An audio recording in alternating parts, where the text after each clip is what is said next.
Hey guys, ang daming nagtatanong dyan sa comment section kung safe daw po ba ang ANK Envirolite Hypochlorous Acid natin na mainom ng ating mga alagang baboy. Ito guys, pakikita ko sa inyo. Haba silang kumakain, sabayan ko na po guys ng paglilinis at paligo. Yung po kanilang ginagamit kong patubigan, meron na po yung laman na ANK Envirolite Hypochlorous Acid.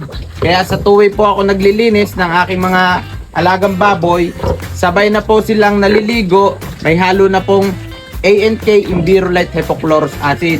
Ito po ay safe mainom ng ating mga alagang baboy kasi ito po ay food grade hypochlorous acid, non-toxic at environment friendly. Okay guys, ayan o.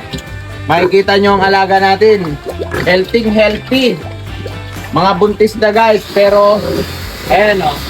Sinasabayan kong sprayan ng ANK Envirolite Hypochlorous Acid ang kanilang paligo. Yan.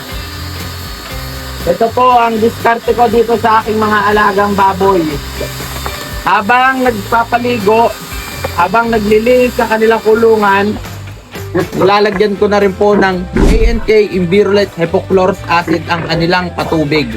Yan. Kung gusto nyo ng ANK Hypochlorous Acid, nandyan lang po sa comment section ng link. Click the yellow basket. Mag-disinfect na po kayo ng inyong kulungan para safe ang ating mga alaga at malayo sa sakit. Tulad po ng aking mga alagang baboy, healthy, alagang-alaga sa ANK Envirolite Hypochlorous Acid.